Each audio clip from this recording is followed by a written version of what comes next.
well, from the age of conception. So while they're still in the womb, you need to be indoctrinating that child.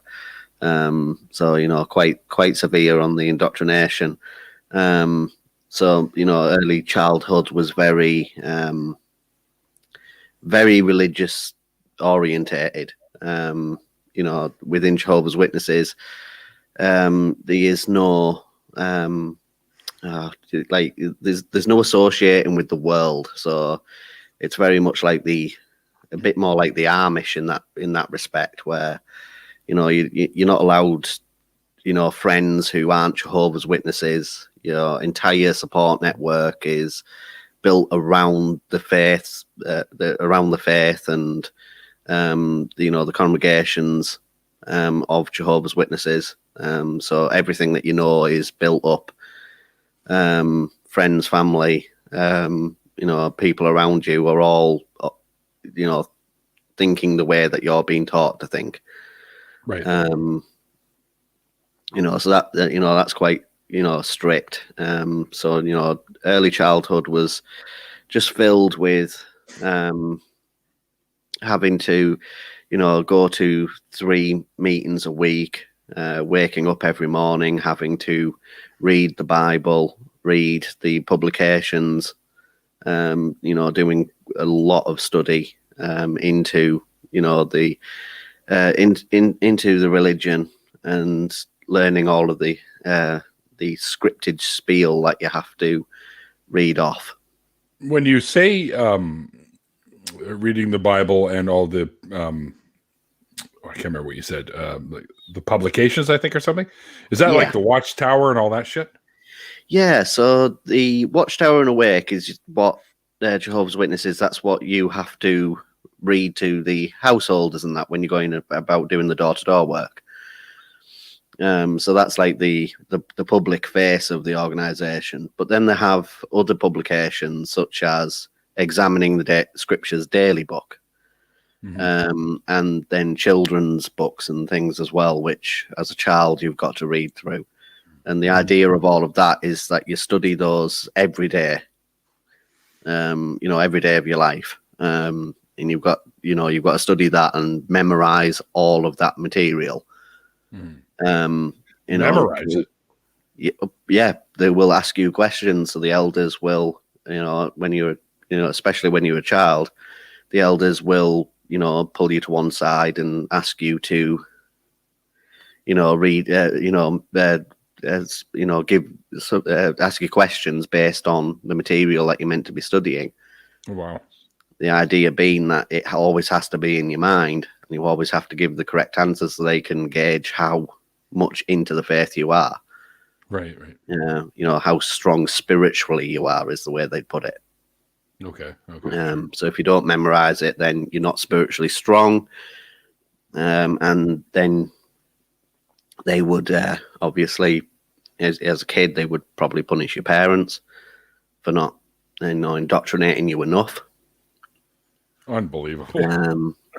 Or if you're an adult, they would probably, if you're not strong enough in the faith, they would give you what is known as shepherding calls. So they would come round and read scriptures from the Bible, telling you how you need to be more spiritually strong, because otherwise you're going to get doubts and you're going to ask questions, and that's the worst thing that you can possibly do. That's an insult to God. You're bringing reproach upon Jehovah's name, that sort of crap. So it's a very intense religion, I would say. Sounds like it. Yeah. I mean, I've spoken to other Jehovah's Witnesses or ex-Jehovah's Witnesses on here before. I never knew that they made you study all the literature, including their little publications. No one mentioned that before. Yeah, so I'm not sure, because I'm not sure how far back it goes, but if it was like that, this and me dad's day or my grandma's day, where they had to do all of this, but it seems like, especially since I was a kid, and even more so now, that Jehovah's Witnesses have been trying to publish a lot more material, and to fill up the witnesses' lives with just their stuff. So now children won't be allowed to like watch cartoons on the telly. They'll have to watch the Caleb and Sophia videos and other material on the jw.org website and things like that. So they've been building up slowly since I was a kid to where they are now, where they're a full-on evangelistic church where it's all of the material that you need in life, or what they say you need in life, is provided by them and only by them. They've definitely bought into that aspect. Not being able to watch cartoons would drive me absolutely insane. Yeah, so some cartoons I was able to watch as a kid, but with Jehovah's Witnesses, they have this hatred of magic. So anything that seems like it could possibly be argued to be magical, they will, or not natural, then they'll say that's bad. Like they're but God. Then they'll get you to read the Bible, which is filled with magical beings like God. Yeah, exactly.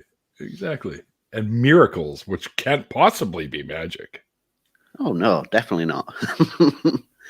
Jesus dying on the, for Jehovah's Witnesses, the stake, but, Steak. Yeah, that's not magical at all. It's wait a minute.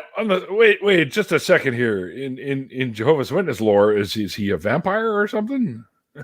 He's killed by the stake. Like what? Yeah, Jehovah's Witnesses, they have these weird things where they're quite adamant that like it's not the cross, it's the stake. There is no Trinity. It's Jesus is Jesus, but who's the Son of God, but he's also the Archangel Michael, and they have these weird beliefs that like differ from the rest of Christianity, and then they use that to go, well, we are Christians, but we're the true Christians because, of course, look at all these differences that we have, right? Which automatically makes them the true believers, right? Yeah. Like the other one weird enough that we must say, yeah. I mean, the other one they've got is where they say that, oh, look at how persecuted we are, and how small of an organization we are. That must mean that we are, God's true religion. But then the next week they'll be talking about how big they are and, how much bigger they are than other organizations. Oh, this must also mean that we're the true religion. Oh yeah. Oh, the ad populum fallacy. Yeah. Oh, they love the fallacies, Jehovah's Witnesses. Of course. So, did you guys have? So, were you basically doing like Sunday school all the time? In other words, like because you had to learn all that stuff constantly. Yeah. So you had 3 meetings a week, which was usually 2 2-hour meetings and a 1-hour meeting. And that was designed for everyone to congregate with one another and get spiritual nourishment, as they would call it.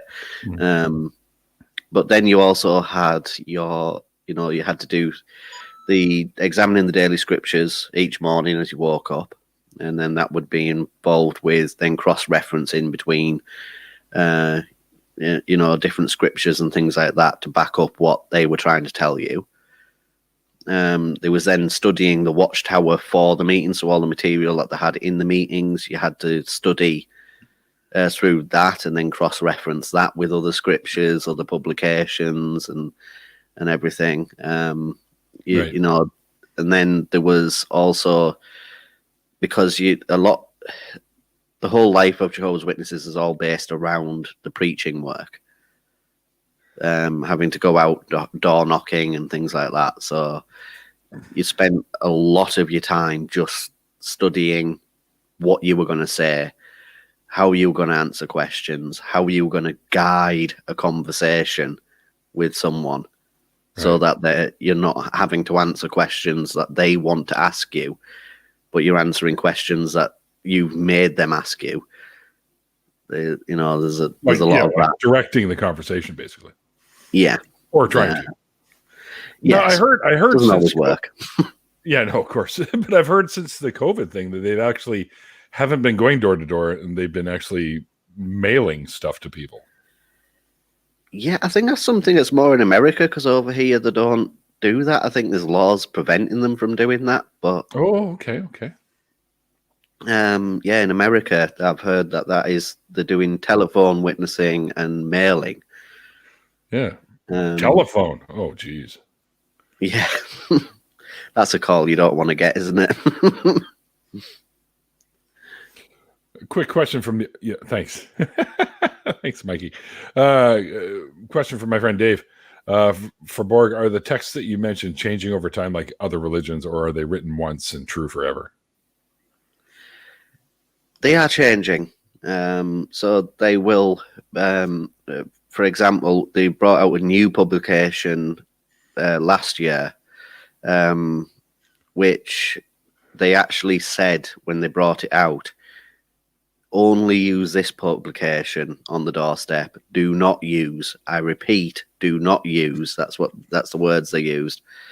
Do not use this any of the other publications on the doorstep. So they are changing publications, and sometimes they'll even ban some of their older publications from like back in the 1950s, 1960s, and that doesn't mix with the new the new knowledge, as they would call it, that's coming out. New knowledge, I see. Yeah. So I guess you can't really say that within the Jehovah's belief system, you can't really say that God is unchanging then. They have a weird. They have an answer for this, and I've raised this one a couple of times sure they do. That have come on my door, and they say that men are fallible, God is not. So God is unchanging, but men will misunderstand what God wants them to hear. Right. So we can change it as many times as we need to get the understanding correct, sort of thing. But should an allegedly perfect being not be misunderstood? Well, exactly. You'd think so, wouldn't you? You'd think, right? If he wanted to communicate with us, you'd think he'd get it right the first time. Unbelievable. Well, yeah, it's funny because you ask questions like this, and they always seem to have these even more perplexing answers to the questions that you're asking.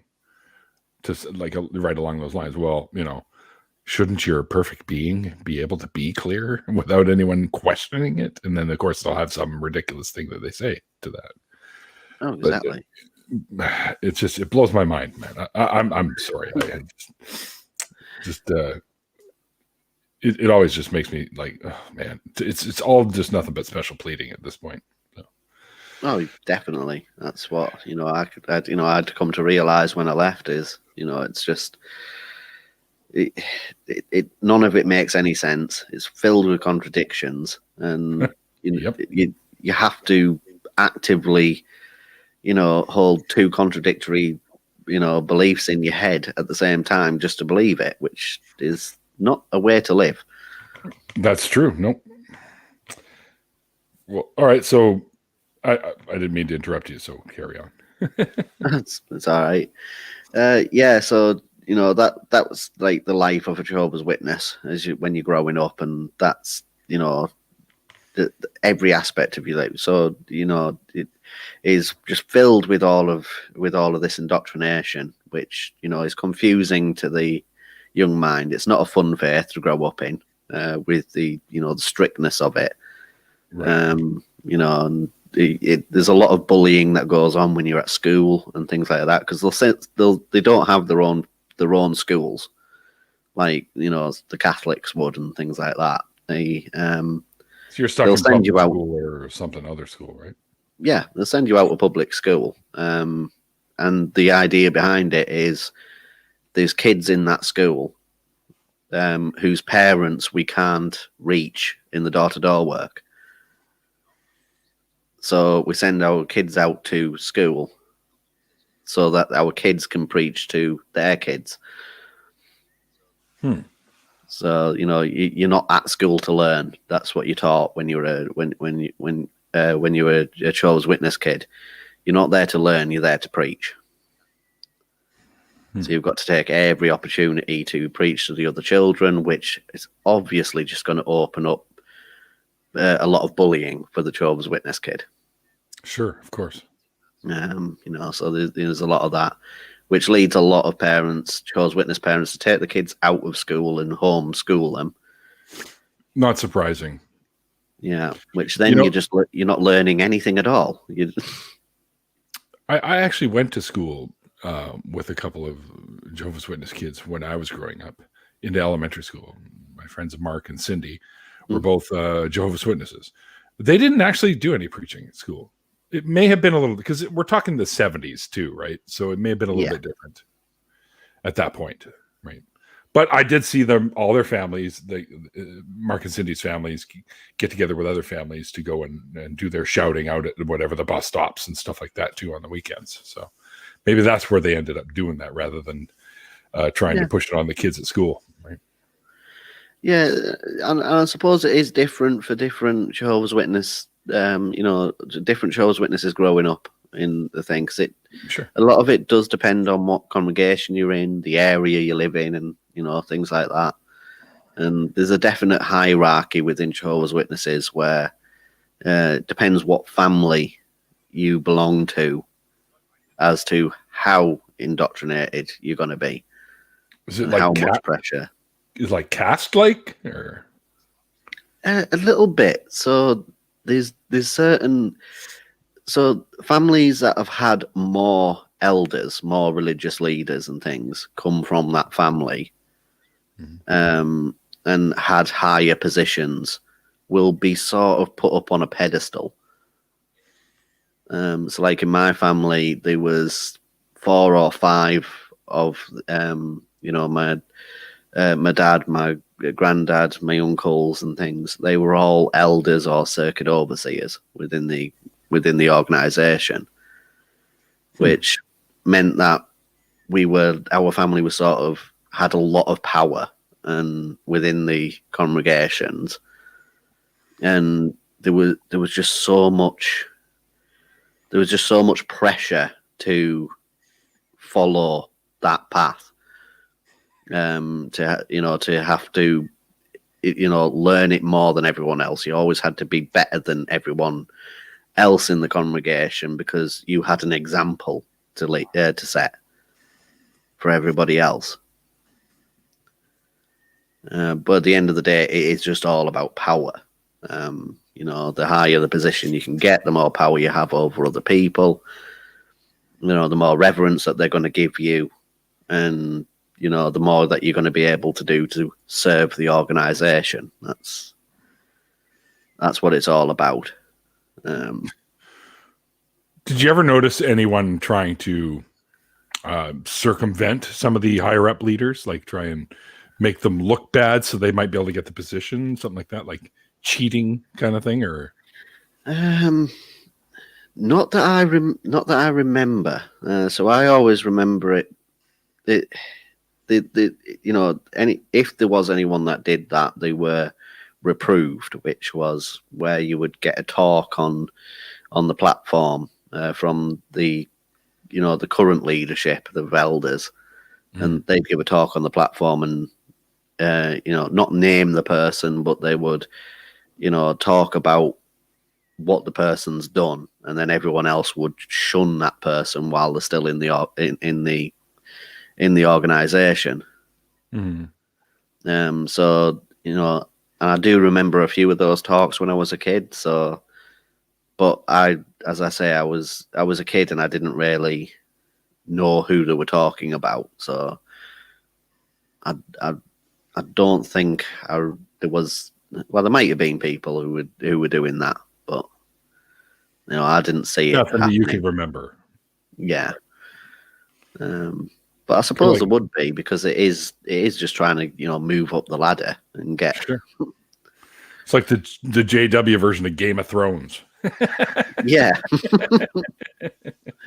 Yeah. It from what I remember when I was growing up in it.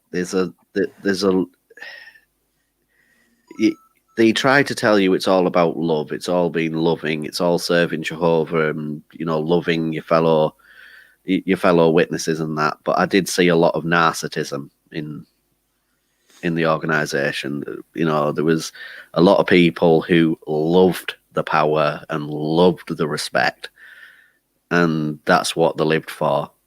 And at one point, even I fell into that trap. Wow, really?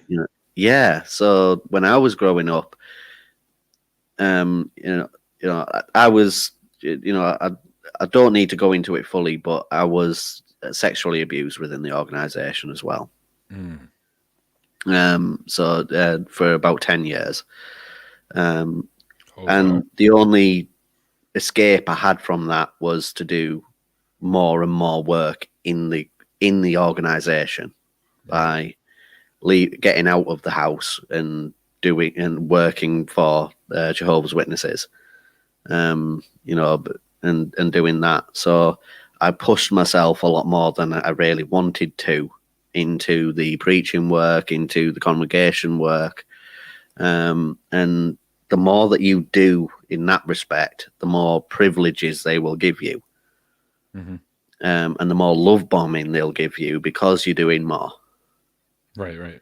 And I fell into the trap of at one point you end up just wanting that love, just wanting that respect, and you'll do anything to get more and more respect and get more and more responsibility, so that you can lord it over other people in there. And I suppose in my case it was because it gave me a sense of protection against the abuse I was suffering, but I can imagine how it would also be for some of these elders and circuit overseers who did seem to crave attention, right? Which is very narcissistic in my opinion, where you're just craving attention and just craving love, and you're just gaining more and more power through that, which is not very loving, but they say they're doing it out of love. But I mean, for instance, it's quite common that if there's found out to be some adultery or something in between, does that happen often? A lot more often than you'd think. It's quite, sexual deviance in Jehovah's Witnesses seems to be it's a hidden thing within the organization.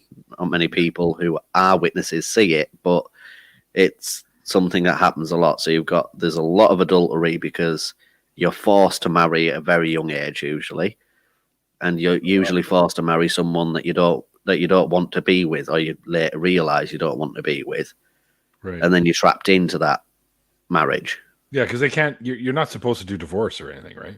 Oh no. Yeah. Unless the person leaves Jehovah's Witnesses, then then they might do divorce. Do they realize that it's 2021 and that arranged marriages just aren't cool anymore? Yeah, well, I don't think they do. I mean, yeah. So you get a lot of that. 1400s or something. But then there's obviously a lot of other sexual deviancy in there. So there's a lot of abuse, especially child sexual abuse. That is a lot more prevalent than it ever should be. I'm sorry you had to go through that shit, Candy, by the way. Yeah. Well, it made me stronger, so it's There's That's good. an advantage to it, I suppose. Yeah. But one of the things that the elders do a lot when, especially, like I experienced it when they were asking me, is they will sit you down in a judicial committee. Mm-hmm. So even if you're the victim, they will sit you down in a judicial committee, and that's to work out if you have wronged at all. So to work out whether it was sexual abuse or whether you were consenting in it. You got to be kidding me! So they victim blame basically. Yeah, and they'll go very deep. So you've got to tell everything. It's not enough to say, I was sexually abused, and it happened on this date and that date and this date and this date, and give a vague description of what happened. They will dig right into it to, where you were touched, what happened, how it made you feel, how it, basically just dragging up all of those memories right to the surface, and just delving right into it.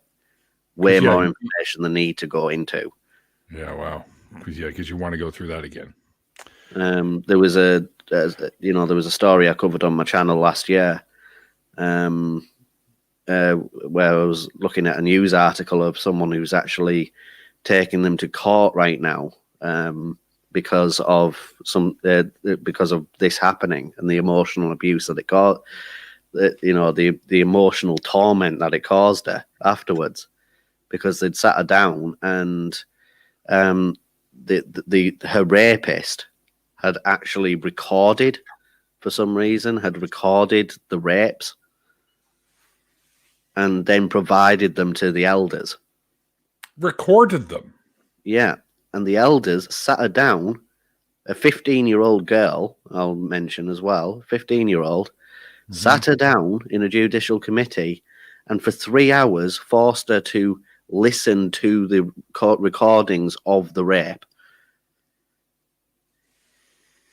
Which is torture. It's absolute pure torture, and that's what some of these bodies of elders and Jehovah's Witnesses are like. The power just goes to the head.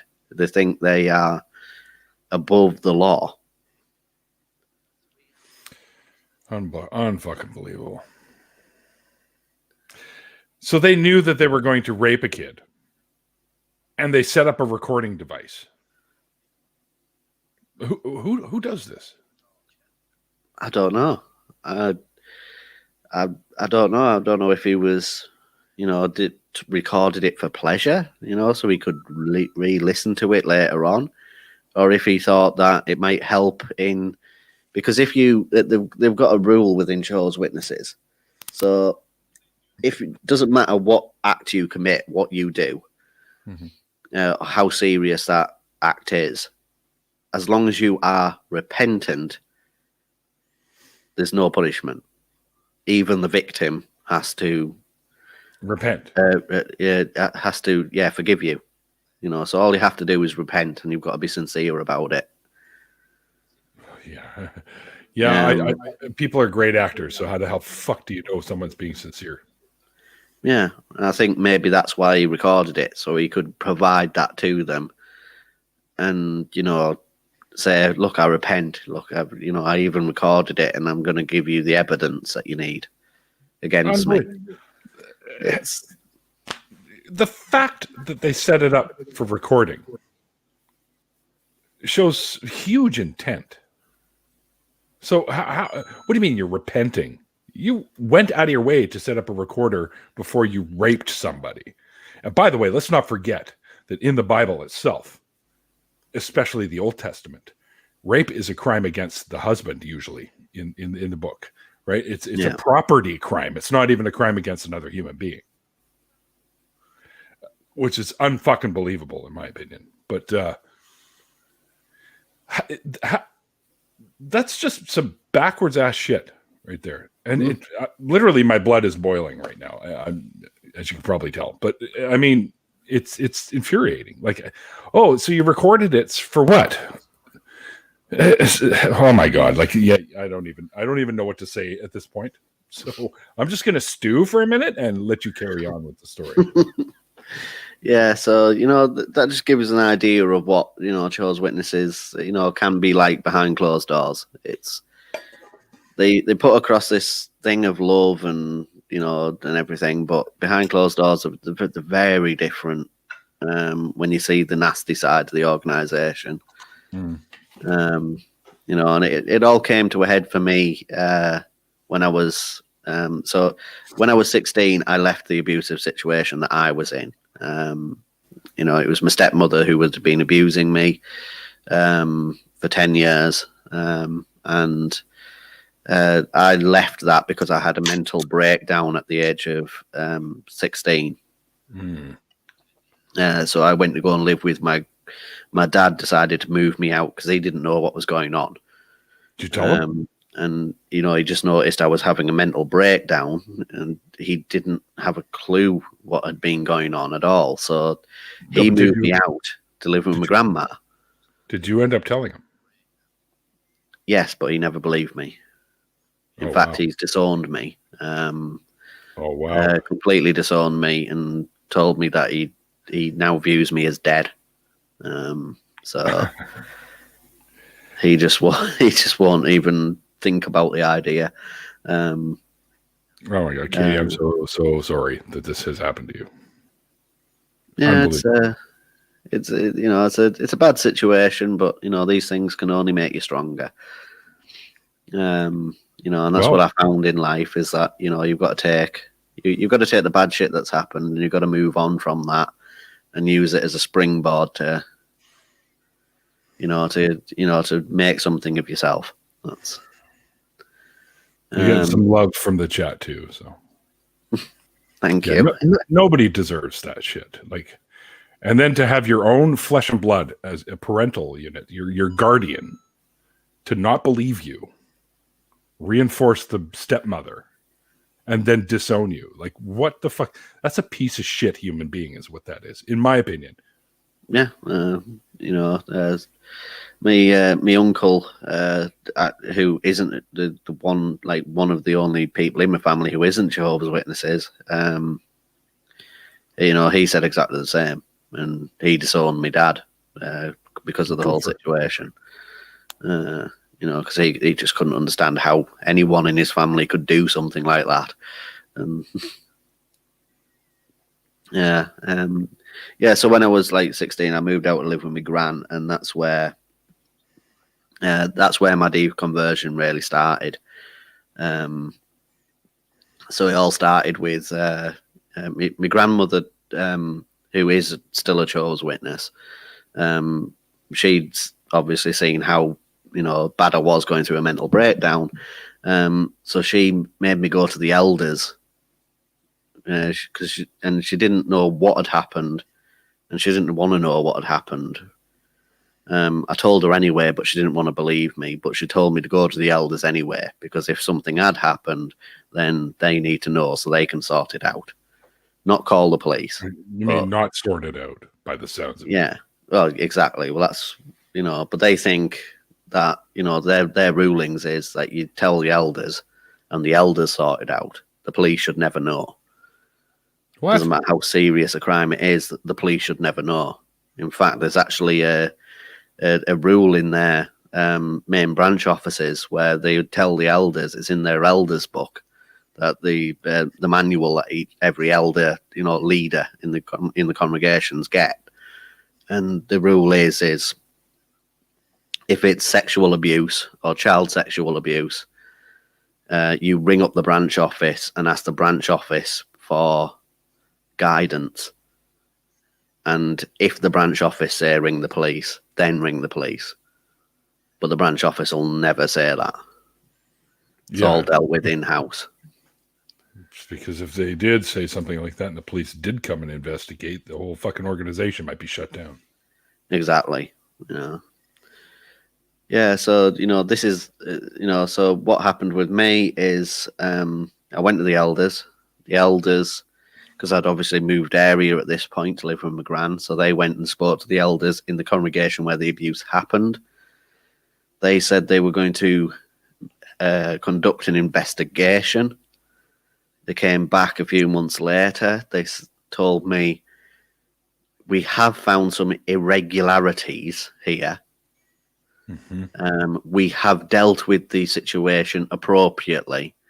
And when I asked them what they'd done, they said, we have removed your father from being an elder in the congregation.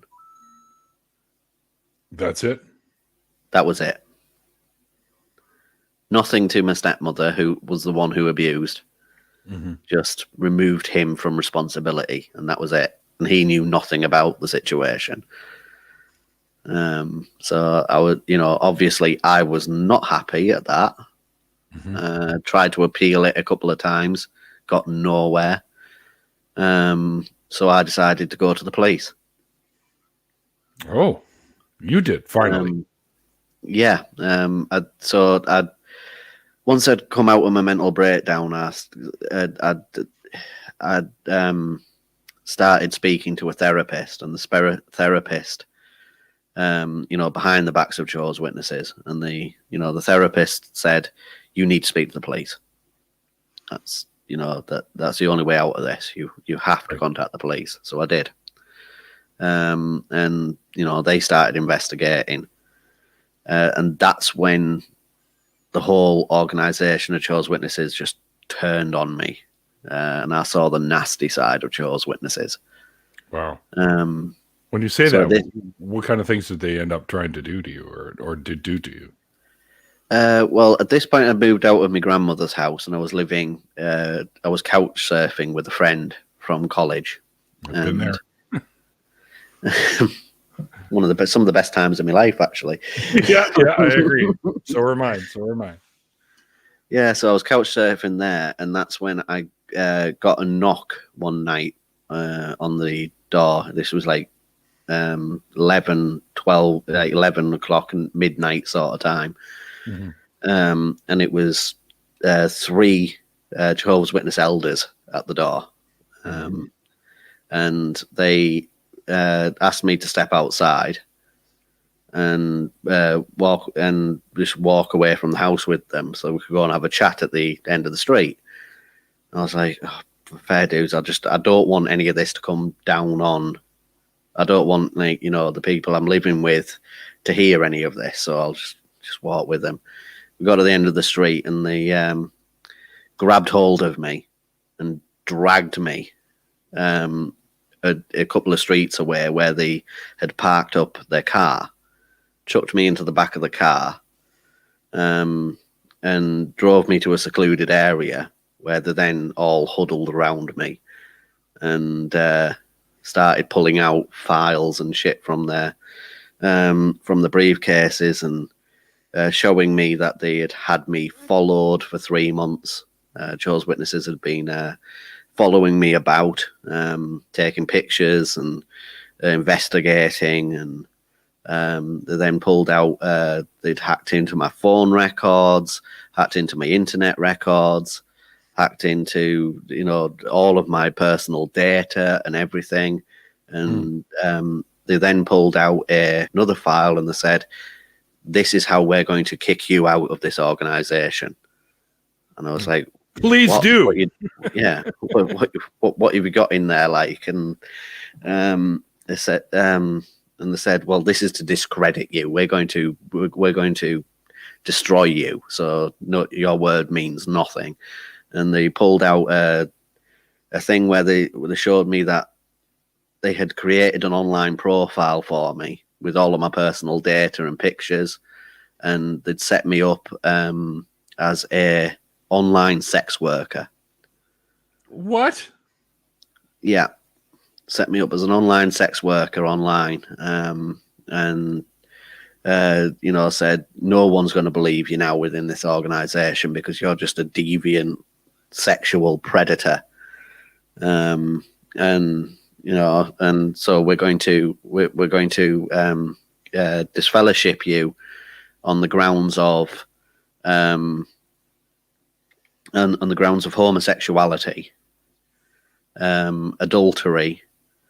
They also had they also threw in, for good measure, drug use, heavy drinking, and apostasy.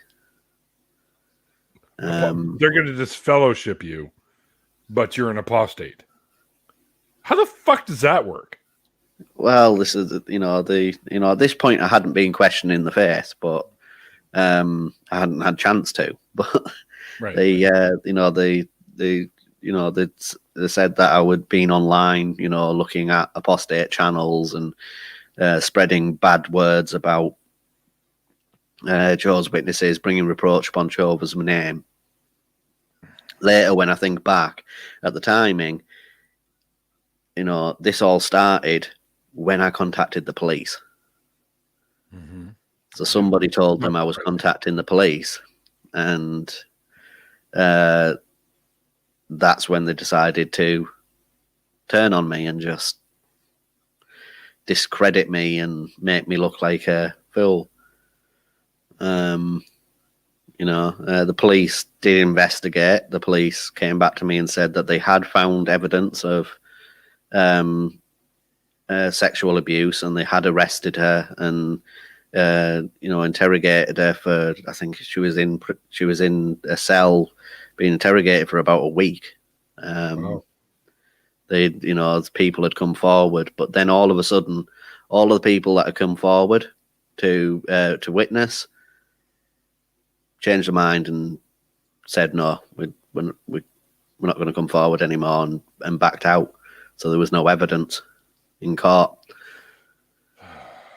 So I'm guessing Jehovah's Witnesses told them that they were going to get disfellowshipped, and all of the families were going to get punished for it if they did.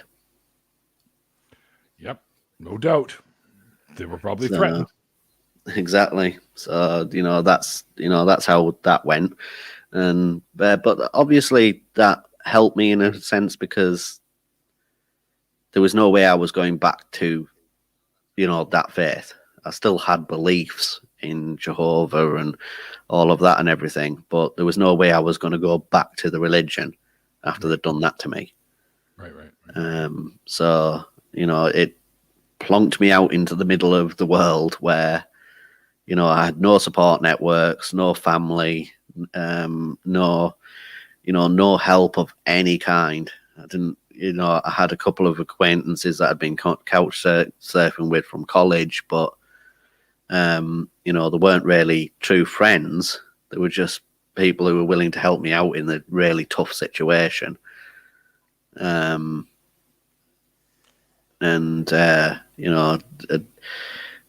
I had to learn how to live,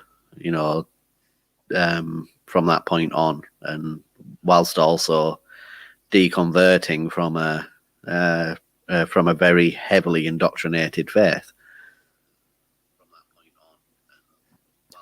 which was very difficult to do, because it's just like every part of your life you've got to rebuild again.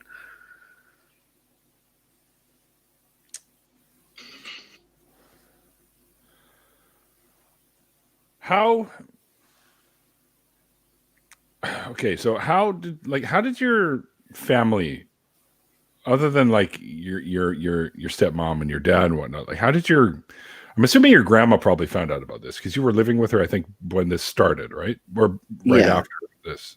How did she take all this? She's gone through bouts of believing me and then not believing me.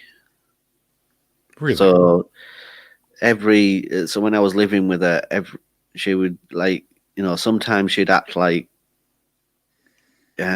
she believed me and my stepmother was this evil person, and then other times she would just act like, well, you must be lying. You've got to be lying. There's no way that could happen, and just not believing me at all. I think she's struggled with the knowledge, and she's it seems like a lot of the time she's been trying to just push the knowledge away, and that happened. and try to reason in her own mind that it must be me being deranged or something, Wow. some delusion that I was having or something. But the family, once that I'd been disfellowshipped from the organization, they believed everything the elders said, even though it was all fabricated evidence. They believed every single word of it. So at that point on, I had been doing drugs, I had been smoking, I had been heavily drinking, I was an online sex worker, and even though all of the evidence that they knew about me just didn't fit with that picture whatsoever. But because the elders had said it, then the elders must know what they're talking about. So, that was it. Well, you're talking about people that are never looked at as being liars, right? So yeah, exactly. The amount of trust that's there is, it's just unbelievable. The amount of trust they have in these people. But once you're out the organization, that's it. Anyone who is a chosen witness, that they ain't talking to you anymore. That's right. You're dead now. You're shunned. Yeah. You might as well be dead. Yeah, exactly. And obviously there was members of my family that weren't Jehovah's Witnesses, but because I'd grown up as a Jehovah's Witness, anyone who's not a Jehovah's Witness is bad association. So I didn't know any of the other side of the family. And when I left, Really? none of me JW family that were in contact with some of the other family would give me the numbers or the addresses or any way to contact the other family. So it's taken me 10 years just to, just to find some of those other members of the family, like my uncle and my auntie and me grandma's cousins, who I've actually found out I was living in the for 5 of those years. I was living in the same street as. Oh wow! But I didn't even they didn't know me, and I didn't know them. So, wow, it's unbelievable. It's unbelievable. There's a culture like this. Like I could see it maybe fucking 400 years ago, but today, it's still alive today. A culture like this of disowning and hatred and disfellowship and shunning and family turning on you, like that just blows me away. I know that it's not just in the JW culture either. No, definitely not. With other belief systems as well. Yeah, it's Jehovah's Witnesses is a high level cult, very high level cult, and there is other cults like this out there, and and the world needs to wake up to the fact that these organizations do exist. And these people who are being destroyed by these organizations. So, how ultimately did you lose your belief in the deity? It was a long process. Coming out of Jehovah's Witnesses, I had no critical thinking skills, no logic to speak of. And the logic I did have just made no sense. It was, all skew-if. It was illogical. Yeah, illogical logic. Yeah, that's what I had. So it was a long process because I had to first of all learn how to put the foundational skills there of critical thinking and logic to be able to, assess all the information and come to my own understanding of things. College helped, helped me to get, some of those skills that I needed. But it was a long road still. College tends to be the tipping point for many. Oh yeah. It's one of the places that you're not meant to go as a Jehovah's Witness. It's right. For that exact reason, because you go and you wake up. That's yeah. Wake up. That's a good way to put it. Yeah. But it was a long road because I fell in with all the wrong people when I was at college as well. So I fell in with with a lot of drug use and and that. So I was moving around for a few years, bouncing off, one drug to another drug to another thing, and just finding all the worst friends who were just not helping me whatsoever. Just getting me high on the next fix. That was, all that they were interested in. And so for those years, I was sort of developing my disbelief, my lack of belief. But I wasn't really thinking too much about it, doing a lot of research or anything like that. So, they were sort of just the off years of my life. But once I got out of that and got off drugs, I started looking around. At first I wasn't looking into logic and atheism and things like that. I started looking into and developing a really big interest in physics. Okay. So I was doing a lot of research into physics and study of physics, and physics helped me realize that there is no need for a god. Right. With everything, it can be explained through naturalistic means. And if we don't need a god, then why is there a god? And I had to try and ponder that. Well, as with any gods that have ever been created by humans, they were fill in the gap answers. They were feel good answers for a time when we didn't have answers to the hardest questions. Like we didn't even know what stars were at one time, but now we do. Exactly. Lightning used to be, Zeus and Thor. The angry gods. Yeah. Volcanoes too. Even earthquakes. Exactly. Until we learned about plate tectonics. Yeah. Right. And that, the wind in the dead of night, that used to be the spirits. So, it all just seemed to make sense to me after I realized that there was no need for a god and everything can be explained naturalistically. Then what's the point in believing in a god? I just came to that realization, and it was, from that point on, it was just about researching, why the arguments that, that Christians give, or to believing in God, why they're fallacious. Yeah. A lot of folks have mentioned your hat, by the way.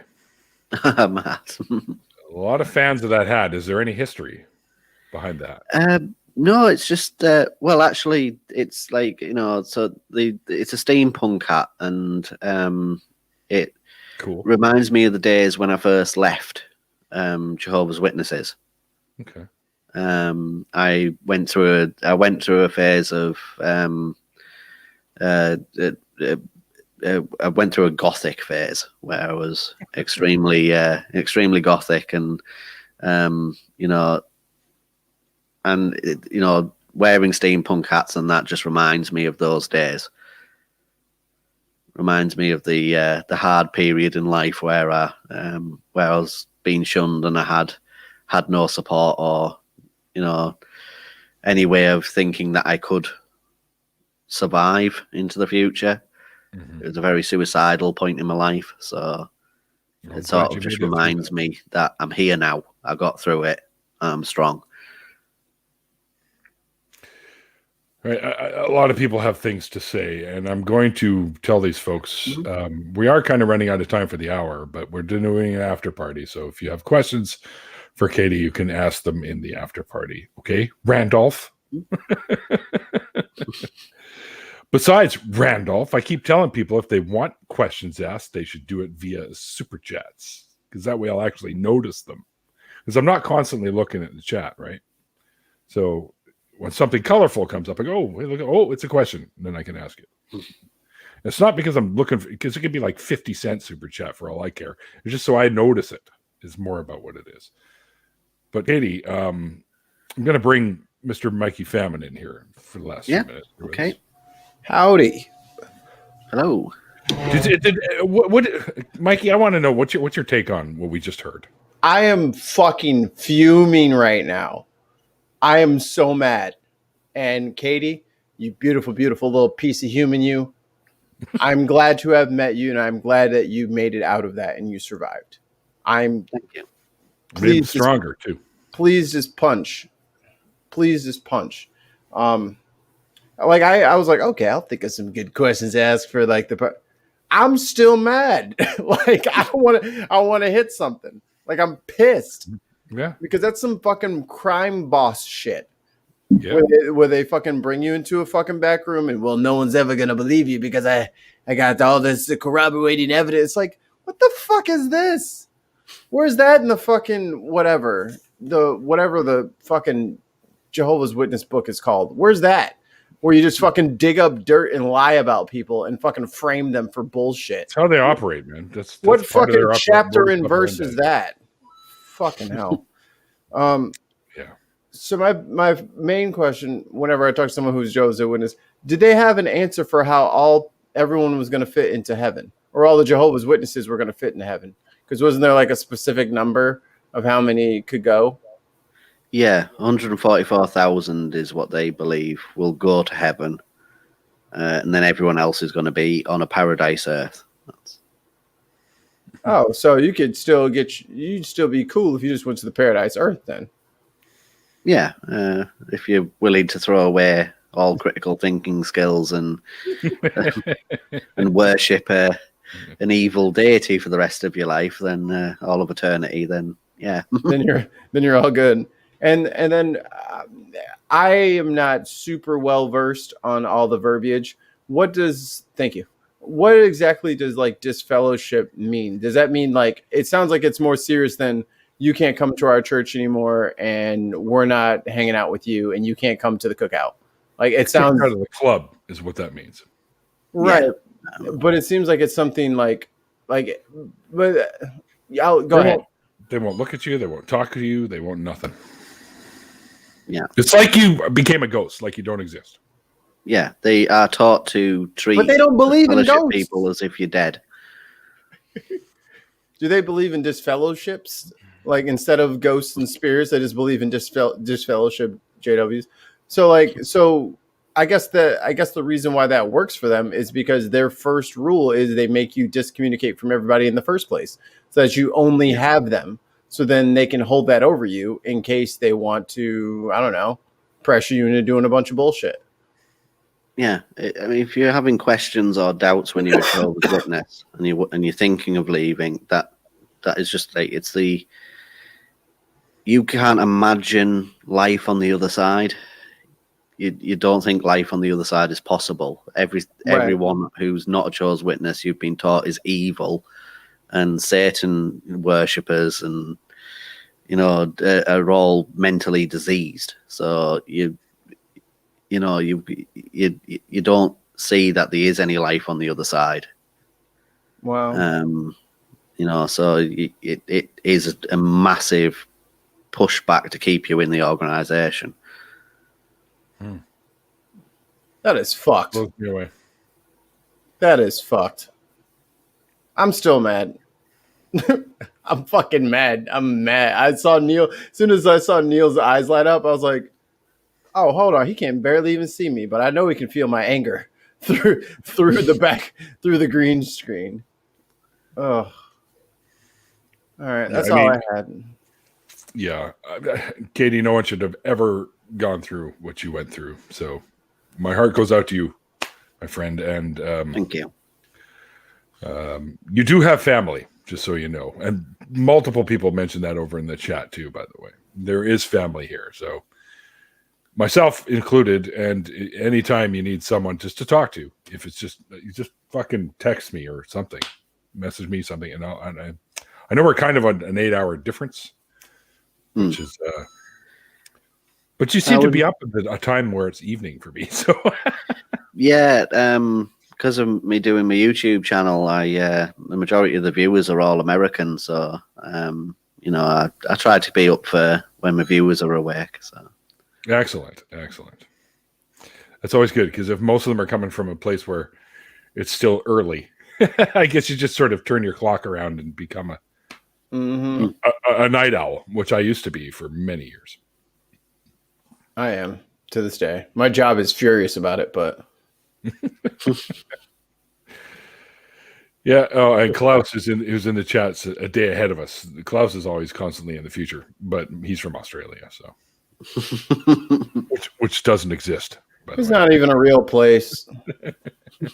Everyone knows the Earth is flat. That's it. No, there's some new thing going around where it's actually not really a sphere and it's not flat. It's some weird shape, because when you put our continents and stuff on a map, they're actually distorted.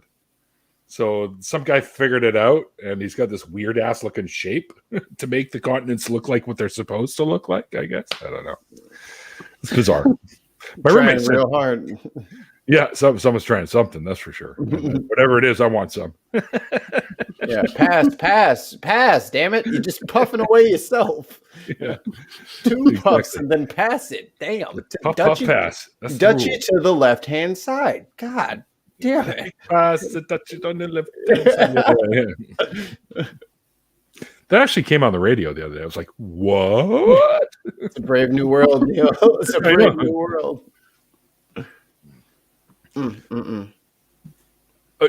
No, Randolph. The whole Australia doesn't exist thing was a joke started up by this girl a little while back, a few years back, actually.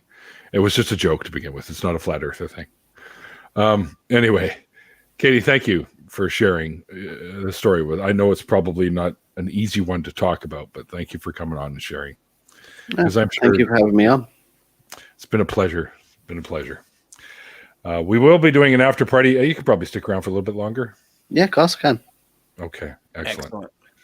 If any of y'all are interested in joining us for the after party, you can let us know. There is a link, like the little banner there below says, in the description box if you just want to go over and watch. We're going to get into that probably within the next 15 to 20 minutes. So I always like to have a little bit of a break between the shows. So send Mikey or myself a message. If you don't have Mikey on any of your social media, you can check me out and send me a message, and I will give you a link to join us if that's what you would like to do. Anyways, guys, before I go, I do want to mention that all of Katie's links are below. The Buy Me a Coffee, the Patreon, the YouTube, the Twitter, the personal website, etc., etc. It's all linked below, so you can go and check out what Katie's all about. Right, and also big, huge thank you to all my awesome, amazing patrons. You guys are what keep the show going, like it says right down there. Also, Randolph and myself very soon are starting up a call-in show called True North Talk. So head over to the channel. You can reach it either just typing it into YouTube, or you can head to our actual website, which is www.truenorthtalk.ca, and it has a link there that'll take you to the YouTube site as well. And you don't want to miss out on our launch, so remember to subscribe and hit the little bell for when we do. It's coming soon. Also, come and watch me and some other great hosts on the relaunched Nonprofit Show, which airs Sundays between Talk Heathen and the Atheist Experience at 3 p.m. Central Time. And go ahead over there and subscribe to the channel so you don't miss it. I've been in multiple episodes. I'm going to be in probably a whole bunch more coming up soon. The only ones I usually aren't in is if they need space for a guest and I've been on too many, or if I am doing the blood donor thing that I do every 56 days, which is usually a Wednesday. Actually, it's always a Wednesday. I did that on purpose because that's when my father donated, so I wanted to go the days that he was there. And those are the Wednesdays that I don't record with them.